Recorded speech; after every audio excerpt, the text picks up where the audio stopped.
آج میں نے آپ سے 3-4 باتیں کرنی ہیں، لیکن میں سب سے پہلے جو اپنی بات کا آغاز کرنا چاہتا ہوں وہ میں نے جس چیز کے اوپر فیصلہ کیا ہے کہ نیب چیئرمین کے اوپر میں 15 ارب روپے کا آج ہرجانہ اس کے اوپر ڈال رہا ہوں اپنے وکیل کے ذریعے۔ میں نے اس کو لیگل نوٹس بھجوایا اور میں آپ کو صرف موٹی موٹی بات بتانا چاہتا ہوں کہ میں نے یہ کیوں کیا ہے۔ اس آدمی نے سب کچھ بدنیتی پہ کیا، اس نے میرے فنڈامنٹل رائٹس، میرے جو بنیادی حقوق جو میرا آئین دیتا ہے اس کی خلاف ورزی کی، اس نے نیب کے قانون توڑے مجھے پکڑنے میں، اور اس صرف ہرجانہ نہیں کر رہا، میں اس کو کمپلینٹ کروں گا سپریم جوڈیشل کاؤنسل میں اس کا۔ میں صرف آپ کو موٹی موٹی چیزیں بتاتا ہوں کہ اس نے کیا کیا ہے۔ 28 اپریل کو، ذرا اب یہ غور سے سننا ہے، 28 اپریل کو فیصلہ ہوتا ہے کہ میرے اوپر یہ جو انکوائری کر رہے تھے اس کو انویسٹیگیشن میں تبدیل کرنا ہے۔ آپ سب کے لیے سمجھنا یہ ہے کہ جب انکوائری سے انویسٹیگیشن میں تبدیل ہوتی ہے تو پہلے میرے سے پوچھا جاتا ہے کہ مجھے انکوائری رپورٹ دکھائی جاتی ہے کہ میرے خلاف کمپلینٹ ہے کیا اور یہ کیوں تبدیل کیا جا رہا ہے انویسٹیگیشن کے اوپر۔ مجھے کوئی اس کا علم نہیں ہوتا، بلکہ 30 اپریل کو اس کے 2 دن بعد اخبار میں رپورٹ آتی ہے، کسی اخبار میں لکھا ہوتا ہے کہ جی انکوائری انویسٹیگیشن سے گئی۔ میرے وکیل نے فوری طور پہ اسلام آباد ہائی کورٹ کہا کہ جی کیا، ہمیں تو پتہ ہی نہیں ہے اس کا۔ لیکن ذرا آپ دیکھتے رہیں کہ 28 سے جب مجھے پتہ ہی نہیں ہے کہ انکوائری کیا ہے، میرے پاس رپورٹ ہی نہیں ہے، انکوائری کی رپورٹ میرے پاس پہلی دفعہ آتی ہے جب یہ مجھے جیل میں ڈالتے ہیں۔ یہ نیب کے قانون کی خلاف ورزی ہے۔ اب بدنیتی دیکھیں کہ 28 کو وہ انویسٹیگیشن کرتے ہیں، 1 مئی کو میرا وارنٹ نکل جاتا ہے، 3 دن کے بعد میرا وارنٹ نکل جاتا ہے، اور وارنٹ بھی اس دن نکلتا ہے جس دن پبلک ہالیڈے ہوتا ہے، 1 میں پبلک ہالیڈے ہوتا ہے۔ 8 دن پتہ نہیں چلتا کہ میرا وارنٹ ہے، چھپا لیتے ہیں وارنٹ کو، اور پھر اس کو مجھے عدالت میں جب بیٹھا ہوتا ہوں، اسلام آباد کی عدالت میں جب بیٹھا ہوتا ہوں تو تب پتہ چلتا ہے کہ میرے اوپر اٹیک ہوتا ہے رینجرز کا۔ پولیس کیوں نہیں؟ رینجرز آپ تب استعمال کرتے ہیں جب کوئی بہت بڑا مجرم ہو، جب کوئی وہ دہشت گرد ہو، یا جب اسے کوئی خطرہ ہو۔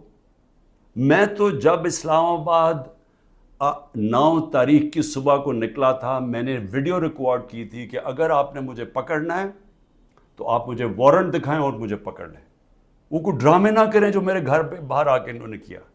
اس کے باوجود رینجر سے مجھے پکڑا، توڑ پھوڑ کی گئی، میرے سر پہ ڈنڈا لگا، لوگوں کو مارا، خون نکلا لوگوں کے۔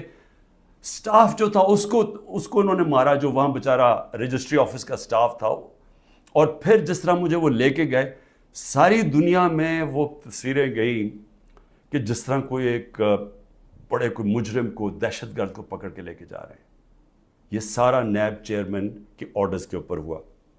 اب یہ دیکھیں، سیکشن 24 جب آپ اریسٹ وارنٹ کرتے ہیں نیب میں تو یہ 4 چیزیں ہونی چاہیے آپ کو اریسٹ کرنے سے پہلے، کہ یہ 4 وجوہات ہونی چاہیے جس کی وجہ سے وہ آپ کو اریسٹ کرتے ہیں۔ نمبر 1 کہ بار بار مجھے نوٹسز گئے اور میں اس کا جواب نہ دوں۔ مجھے نوٹس ہی نہیں کسی نے بھیجا تو میں جواب کیا دیتا؟ تو پہلا غلط۔ دوسرا کہ میں مفرور ہوں، کہ میں بھاگا ہوا ہوں۔ میں عدالت کے اندر بیٹھا ہوا، میں مفرور کیسے ہوں؟ میں تو ہائی کورٹ کے اندر بیٹھا ہوا تھا، وہ بھی غلط۔ تیسرا کہ میں ایویڈنس کو چینج کر رہا ہوں۔ ایویڈنس ساری گورنمنٹ کے پاس پڑی تھی، القادر کی ساری ایویڈنس، یا وہ این سی اے والی، وہ ساری ان کے کیبنٹ پہ پڑی تھی، اور یا انہوں نے ساری القادر کی ساری چیزیں منگوا لی تھی، وہ ان کے پاس پڑی تھی۔ تو میں نے ٹیمپر کیسے کرنا تھا؟ یعنی میں نے اس کو چینج کیسے کرنا تھا، تبدیل کیسے کرنا تھا؟ اور پھر بار بار ایک چیز کرتا جائے آدمی، ریپیٹ کرتا جائے ایک جرم، پھر اٹھاتے ہیں۔ تو ان 4 میں سے بتائیں کہ کون سی میں نے غلطی کی تھی جو مجھے انہوں نے ایک دہشت گرد کی طرح، جس طرح مجھے انہوں نے اٹھایا ہے، یہ چاروں ایک پوائنٹ بھی نہیں میٹ کر رہا تھا. اس کے علاوہ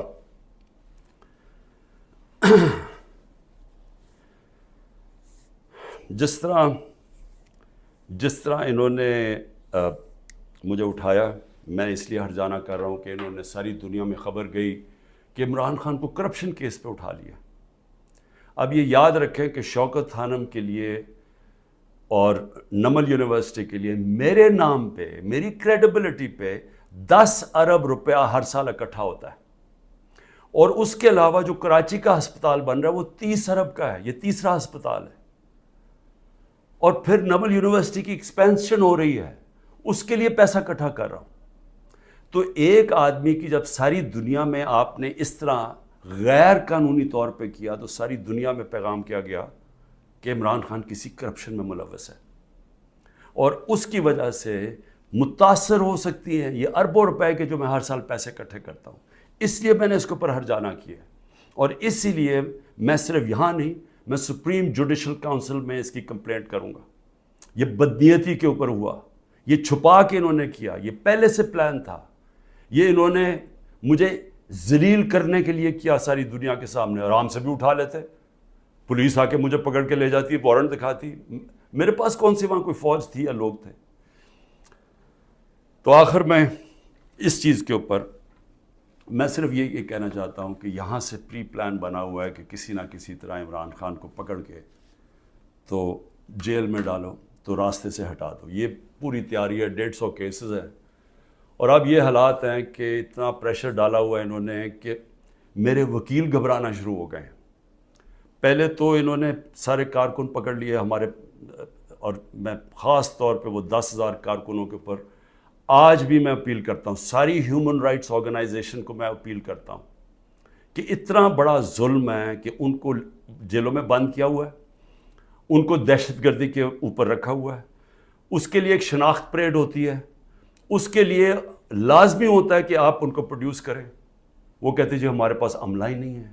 وہ شناخت پریڈ ہوتی ہے، اس کے اوپر لے کے ہی نہیں آتی پولیس. ججز آرڈر کرتے ہیں وہ لے کے نہیں آتے، ججز کے آرڈرز وائلیٹ کرتے ہیں، اور پھر کئیوں کو اٹھایا ہوا ان کو پریزنٹ ہی نہیں کر رہے کیونکہ اوپر کیس ہی نہیں لگا رہے تاکہ ان کو عدالت بھی نہ لے جانا پڑے. لوگوں کو بند کیا ہوا ہے چھوٹے کمروں میں، گندے حالات ہیں اس کے اندر، کئیوں کے اوپر تشدد کیا جا رہا ہے. میں سارے پاکستان کے اندر، دیکھیں میں اس وقت سب پاکستانیوں سے اپیل کرتا ہوں کہ یہ جو ہو رہا ہے یہ یاد رکھیں کہ یہ ملک کو ادھر دھکیلا جا رہا ہے. وہ اس ملک کے اندر نفرتیں پیدا کی جا رہی ہیں. ایسی نفرتیں پھٹتی ہیں ملک میں جب تک ایک پولیٹیکل پارٹی منظم رہتی ہے. ہم کوئی کسی قسم کا ہم نے آج تک 27 سال میں انتشار نہیں کیا. 9 مئی کو میں پھر سے رپیٹ کرتا ہوں کہ سب کنڈیم کرتے ہیں سارے. کوئی پاکستانی نہیں ہے جو وہ سمجھتا ہے کہ جو جلانا کیا، جو آرسن کی گئی، جو بلڈنگ جلائی گئی، یہ خاص طور پہ یہ جو کور کمانڈر کا گھر، سب اس کی مذمت کرتے ہیں. لیکن کیا کوئی تحقیقات انڈیپینڈنٹ نہیں ہونی چاہیے؟ اور کیا کوئی یہ نہیں کوئی آج تک کسی سے پوچھا کہ جو 25 لوگوں کو ڈائریکٹ گولیاں ماری گئی تھیں، نہتے لوگوں کو، کیا ان کو کوئی والی وارث نہیں ہے؟ کوئی پوچھے گا نہیں کہ انہوں نے کیا غلطی کی تھی. سب نہتے تھے، سب جو مارے گئے ہیں. یہ حالات ہیں آپ کے اتنا خوف پیدا کر دیا ہے کہ وہ لوگ سامنے ہی نہیں آ رہے. ہم لوگوں کو جب کہتے ہیں کہ ہم نے آپ کو کمپنسیٹ کریں گے، ان کی فیملیز کو، کوئی غریب لوگ تھے، ایک بیچارہ سارا گھر سنبھالتا تھا، اس کو گولی مار دی. وہ اتنے ڈرے ہوئے ہیں ان کے گھر والے لوگ کہ وہ سامنے ہی نہیں آ رہے. اب ایسی فضا پیدا کی ہوئی ہے، چھپے ہوئے ہیں لوگ، کہتے ہیں جی ہم نے سامنے نہیں آنا. اور کارکنوں کا یہ حال ہے کہ ہمیں پتہ ہی نہیں پوری طرح چل رہا کہ کتنے کارکن اندر ہیں، کتنے جیلوں میں، کیونکہ وہ چھپے ہوئے ہیں. ہمیں یہی نہیں پتہ چل رہا کہ اصل میں کتنے لوگوں کو اس دن گولیاں لگی تھیں. کیونکہ ہمارے کارکن باہر ہوں گے تو بتائیں گے کیا. باقی یا چھپے ہوئے ہیں یا وہ جیل میں ہیں، اور جیل میں برے حالات کے اندر رکھا گیا. تو میں اس لیے نون لیگ کو بھی آج ایک بات کہنا چاہتا ہوں، اور پیپلز پارٹی کو بھی، اور پی ڈی ایم کی پارٹیز کو بھی. دیکھیں یہ جو ہو رہا ہے نا، یہ یاد رکھیں کہ میں اس ملک کی اسٹیبلشمنٹ کو 27 سال سے میرا واسطہ پڑا ہے. آپ کو پتہ بھی نہیں چلے گا جب یہ بند کمرے میں پلان اے سے پلان بی پہ جائیں گے، آپ کو پتہ بھی نہیں چلے گا. تو جو آج آپ چپ کر کے یہ دیکھ رہے ہیں، یہ ظلم جو ہو رہا ہے، یہ آپ یہ سمجھ جائیں کہ یہ جب چینج ہوگا، کیونکہ چینج ہونا ہے، کیونکہ گورنمنٹ تو فیل ہو گئی ہے، اکانومی گر گئی ہے. آج جو ڈالر جس مارکیٹ کے اندر اوپن مارکیٹ میں 314 روپے کا ڈالر نہیں مل رہا، کیوں نہیں مل رہا؟ کیونکہ کسی کو سب کو اعتماد ہی اٹھ گیا اکانومی سے. تو اگر یہ حالات ہیں اور پہلے ہمارے پر سے یہ سب شور مچا رہے تھے 24%، ہماری 12% انفلیشن تھی. مہنگائی ہمارے زمانے میں 12.4% تھی. مہنگائی مارچ ہو گئی تھی. سارے ٹی وی شوز کے اوپر لوگوں کے پاس جاتے تھے، جی بتائیں کتنی مہنگائی ہے. آج کے فگرز مہنگائی کے 38% مہنگائی ہے، 3 گنا سے زیادہ ہے. اور آج جو حالات ہیں لوگوں کے، نہ مہنگائی کنٹرول ہو رہی ہے، فیکٹریاں بند ہو رہی ہیں، بے روزگاری بڑھ رہی ہے. آگے انٹرنیشنل میڈیا کے لوگ، جو فائنانس کے لوگ ہیں، وہ سمجھ رہے ہیں کہ ڈیفالٹ کرنے جا رہا ہے پاکستان. ان حالات کے اندر یہ اگر آپ سمجھتے ہیں پی ڈی ایم والوں کہ آپ بڑی دیر بیٹھے رہیں گے یہاں، میں آپ کو یقین دلاتا ہوں کہ جب پلان بی بنے گا، ہو سکتا ہے آپ ادھر پھنس جائیں. جو آج ہمارے سے ہو رہا ہے ہو سکتا ہے آپ سے بھی یہ ہو. اور یہ مجھے یہ کہنا کہ جی ہمارے زمانے میں یہ ہوا تھا، اس سے بڑا جھوٹ کوئی بول نہیں سکتا. مجھے یہ بتائیں کہ ہمارے زمانے میں کب یہ ہوا تھا؟ کتنے لوگوں کو تشدد کیا گیا جیل میں؟ کتنے گھر توڑ کے اندر گھس کے عورتوں کے سامنے اٹھا کے لے گئے؟ اگر وہ آدمی نہیں ملا تو ان کے رشتہ دار اٹھا کے لے گئے. کتنے گھروں میں ایسے ہوا تھا؟ مجھے یہ آج تک بتائیں کہ ہم نے کتنے دہشت گردی کے کیسز کیے تھے. مریم نواز نے جا کے جب پتھراؤ کروایا تھا نیب کے اوپر، کتنے دہشت گردی کے کیسز ہوئے تھے. کس کے اوپر اس طرح کے 150 کیسز کیے گئے جو میرے پہ 4 کیسز میرے اوپر کیے گئے ہیں، کرمنل کیسز، جب میں نظر بند تھا 4 دن وہاں نیب جیل میں. تو جس طرح کی یہ آپ حرکتیں کر رہے ہیں اور یہ ہونے دے رہے ہیں حرکتیں، اور یہ کہہ کہ جی ہمارے زمانے میں یہ ہوتا تھا، یہ سمجھ جائیں کہ یہ بڑی جلدی چینج ہو سکتا ہے. یہ ابھی آپ بڑے خوش ہیں کہ جی تحریک انصاف، اس لیے نہیں کہ ہم نے آپ سے کوئی ظلم کیا تھا. میں پھر سے ریپیٹ کرتا ہوں، 95% کرپشن کے کیسز اب پہلے آپ کے زمانے میں بنے ہوئے تھے. اسحاق ڈار آپ کے زمانے میں بھاگا، نواز شریف کے بیٹے آپ کے زمانے میں بھاگے. یہ جو کیسز بنائے ہوئے تھے یہ سارے آپ کے زمانے میں ہوئے ہیں. صرف پھر سے شہباز شریف کے جو 16 ارب کا ایف آئی کا کیس تھا اور جو نیب کا کیس تھا، وہ ہمارے زمانے میں بنا 8 ارب کا. اور وہ میں آج بھی کہتا ہوں کہ اس سے کلیئر کٹ کیس ہے ہی کوئی نہیں. زمین کے قبضے جو چھڑوائے تھے وہ سارا لینڈ ریکارڈز کے دیکھ کے چھڑوائے تھے. ایک مجھے ادارہ، نہ پولیس آفیسر، کوئی آئی جی، کوئی مجھے آج ایف آئی اے کا آدمی مجھے ایک کہہ دے کہ میں نے کسی کے اوپر کہا کہ انتقامی کارروائی کرو، ایک مجھے بتا دے. کوئی مجھے بتائے جتنی ہم نے بھرتیاں کی ہیں وہ ساری میرٹ کے اوپر کی تھی. کتنے عمران خان کے رشتہ داروں کو امپورٹنٹ جگہوں پہ بیٹھے تھے. اور پھر میڈیا، ذرا میں میڈیا کے اوپر آ جاؤں، کیونکہ میڈیا میں ہمیں بڑی مار پڑی تھی سارا وقت. وہ گورنمنٹ، جس گورنمنٹ نے اس ملک کے اندر کرونا، دنیا مانتی تھی کہ کرونا کا سب سے زیادہ ڈیل اس کے ساتھ اس کو سنبھالا، دنیا مانتی تھی. ہندوستان میں حالات دیکھ لیتے، ارد گرد ایران میں حالات دیکھتے جو ہمارے 2 نیبرز تھے، اور پاکستان میں حالات دیکھتے. اپنے ملک کو جس طرح ہم نے نکالا ہے اور بڑی رسک لے گئے. تو میں آج یہ سوال پوچھتا ہوں کہ ہمارے طرف اخبار اٹھا کے دیکھ لیں، جو ہماری مٹی پلیت کی گئی ہے میڈیا میں. اور ایک کیس ڈال دیجیے رانا ثناء اللہ کے اوپر، وہ ڈرگز کا کیس تھا. رانا ثناء اللہ کا اے این ایف نے کیس کیا تھا، جن کے اوپر ایک میجر جنرل صاحب بیٹھے ہوئے تھے. اور ہم نے کیبنٹ میں جب رانا ثناء اللہ کا کیس آیا، کیبنٹ میں پریزنٹیشن مانگی اس سے کہ کہیں غلط کیس تو نہیں کر دیا. اور انہوں نے ایک فریم بائی فریم بتایا کہ یہ کیسے یہ رانا ثناء اللہ پکڑا گیا تھا منشیات میں. میں نے تو کسی کو نہیں کہا، نہ میری کیبنٹ نے کسی کو کہا. تو اس لیے یہ کہنا کہ آپ کے زمانے میں بھی کچھ تھا، ہمارے زمانے میں کچھ نہیں تھا. اور میں آج آپ کو آگے بھی بتا دوں کہ الیکشن جب ہوں گے، یہ میری آج پیشن گوئی مان لیں، جو مرضی کر لیں آپ، جتنا تحریک انصاف نے انشاءاللہ. تو جب ہم آئیں گے، میں آج آپ کو انشاءاللہ ہم جب آئیں گے، میں آپ کو ابھی بھی یہ کہتا ہوں، میرے سے جو کیا ہے میں تو ان کو معاف کر دوں گا. مجھے قتل کرنے کی جنہوں نے کوشش کی میں معاف کر دوں گا، کیونکہ میں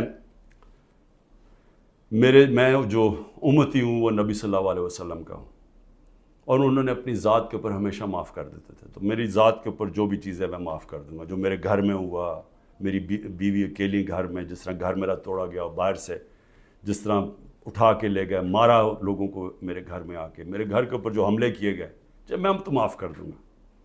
لیکن مجھے بتائیں کہ جن لوگوں کے اوپر اس وقت تشدد ہوا ہے اور ہو رہا ہے، وہ جب نکلیں گے، یا جو اعظم سواتی سے ہوا، یا جو شہباز گل سے ہوا، کیا وہ معاف کریں گے؟ کیا یہ جو عمران ریاض کو اٹھایا، یا جو ارشد شریف، یہ جس طرح اس کی کیا فیملی معاف کرے گی؟ کیا یہ جو ورکرز جب نکلیں گے جن کو جانوروں کی طرح رکھا گیا ہے، کیا ان کو پتہ ہے کون کون سے؟ اور پولیس والوں نے زیادہ تر اچھا برتاؤ، ان کی بری رپورٹس نہیں ہیں، نامعلوم افراد نے زیادہ ظلم کیا، لیکن کئی گلو بٹ جو انہوں نے شامل کیے، کیا ان کو معاف کر دیں گے؟ جنہوں نے 25 مئی کو کیا، ہم نے چپ کر کے بیٹھ گئے، ہم نے کسی کو سزا ہی نہیں دی جب 25 مئی کو انہوں نے ظلم کیا تھا. تو کیا اب ہم معاف کر دیں گے؟ یہ جو ورکر جب نکلیں گے وہ ڈیمانڈ نہیں کریں گے کہ جن سے ظلم کیا گیا؟ تو اتنے انتہا پہ جو آپ لے کے جا رہے ہیں، یہ یاد رکھیں کہ کہیں پلان بی بن گیا تو آپ اسی جگہ پہ پھنس جائیں گے. اور میری میڈیا سے، اب میں پھر میڈیا سے پوچھتا ہوں کہ اب تو انہوں نے مکمل طور پہ عمران خان کا نام ہی اب نہیں لے سکتے اب ٹی وی چینلز پہ، یہ اب نئی چیز ہے. اگر عمران خان کا ٹی وی چینلز پہ نام نہیں لے سکتے تو اب میں سوچ رہا ہوں کہ ٹی وی چینلز پہ گفتگو کیا ہوگی شام کو. میں اور بھی سوچ رہا ہوں کہ اس کا مطلب مریم نواز کی تو اب تقریریں دکھائی نہیں سکیں گے، کیونکہ اس کی تقریر ہی ختم ہو جائے گی اگر اس میں عمران خان کا نام نہ ہوا.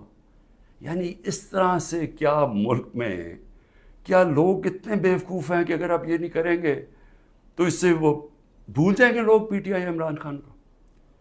میں پھر سے آپ سے کہتا ہوں کہ یہ جو لوگوں سے کیا جا رہا ہے، ہمارے لوگوں سے جو میرے سے کیا جا رہا ہے، میں اپنا اس لیے نہیں زیادہ بات کرتا کہ ٹھیک ہے میں تو تیار ہوں ہر چیز کے لیے. پہلے تو رانا ثناء اللہ کہتا ہے کہ عمران خان کی جان کو شدید خطرہ ہے، ٹی وی پہ جا کے کہتا ہے. پھر میرا جو انچارج تھا کرنل عاصم یہاں کا سیکیورٹی کا، اس کو وہ غائب ہو جاتا ہے. جو گاڑیاں جو پروٹیکشن دینے والی جو بلٹ پروف ہیں، وہ سوائے ایک کے باقی ساری وہ 3 جو گاڑیاں تھیں وہ غائب ہو جاتی ہیں، ان کو پکڑ کے امپاؤنڈ کر لیتے ہیں. پھر ارد گرد اس وقت جو ہمارے قریب تھا اس کے پر وارنٹ نکال دیے، تو یہاں خالی پڑا ہوں، میں اکیلا بیٹھا ہوں، 2-3 ہمارے پاس لوگ رہ گئے. اور پھر آتے ہوئے اب لوگ ڈرتے ہیں کیونکہ اگر کوئی یہاں آئے گا تو ان کو ڈر ہے کہ باہر کوئی انفارمنٹس پکڑے جائیں گے، تو وہ بھی آئسولیٹڈ ہوں، وکیل صرف آ سکتے ہیں. لیکن میرا سوال یہ ہے کہ کیا اس سے میں پیچھے ہٹ جاؤں گا؟ اور پھر جو حربے استعمال کیے گئے، مجھے بڑا افسوس ہوا کہ رات میری بھانجی کا خامد، جس کا کوئی تحریک انصاف سے تعلق نہیں ہے، اس کا جو باپ اور فیملی وہ ساری نون لیگ میں ہے، اس کو کل رات اٹھا کے لے گئے. تو ایک بہن کے گھر میں چھاپے مارے ہیں انہوں نے گھر جا کے. تو یہ جو ساری حرکتیں ہیں، کیا اس سے عمران خان پیچھے ہٹ جائے گا؟ اور پھر میں نے ایک کمیٹی بنائی جس میں پرویز خٹک اور اسد کیسر تھے. ان کو دعوت ملی جی کہ ہاں اسٹیبلشمنٹ سے کیا ہے ہمارے سے بات چیت کریں. وہ ادھر جاتے ہیں، ادھر ان کو سیف ہاؤس میں بٹھا لیتے ہیں. وہ بھی جب تک مجھے خبر آ رہی ہے ابھی وہ سیف ہاؤس میں بیٹھے ہوئے ہیں. انہیں کہہ رہے ہیں کہ تب آپ کو ہم چھوڑیں گے جب آپ یہ کہیں گے کہ ہم تحریک انصاف سے ہم اس کو چھوڑیں، تحریک انصاف اور عمران خان کو. تو اصل میں یہ جب آپ یہ حرکت یہ جو کر رہے ہیں، کیا آپ کو سمجھ ہے کہ آپ لوگوں سے کیا پوچھ رہے ہیں جب آپ کہتے ہیں کہ آپ تحریک انصاف سے علیحدہ ہو رہے ہیں؟ کیا اندازہ ہے کہ یہ آپ یہ کہہ رہے ہیں کہ آپ پالیٹکس چھوڑ دیں؟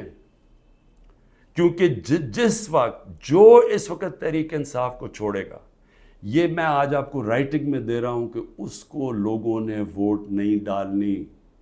تو جو ہمارے سارے لوگ اتنی مشکلوں کے باوجود ہمارے ساتھ کھڑے ہیں، نظریاتی طور پہ بھی کھڑے ہیں، وہ جو ظلم ہو رہا ہے اس کے اوپر بھی وہ لوگ کھڑے ہو گئے کہ ہم نہیں جاتے. لیکن ان سب کو یہ بھی پتہ ہے کہ جو چھوڑے گا اس کی اس وقت پالیٹکس ختم ہو جائے گی. تو یہ جو ان دونوں کو، ہمارے سینئر لوگوں کو، میں نے تو اس لیے کہا تھا کہ بات چیت شروع کریں گے، وہ بات چیت کرنے گیا ان کو ہی بٹھا لیا. تو اس کا مطلب کہ بات چیت نہیں کرنا چاہتے. اس کا مطلب یہ کہ یہاں فیصلہ ہوا ہے بند کمروں میں کہ پارٹی کو ختم کرنا ہے، عمران خان کو اکیلا کر دینا. عمران خان اکیلا ہو چکا ہے، عمران خان کے تو ارد گرد اب کوئی بھی نہیں ہے. نہ میں کسی کو ٹیلی فون کر سکتا ہوں، نہ میں کسی سے بات کر سکتا ہوں، کہ سب چھپے ہوئے ہیں.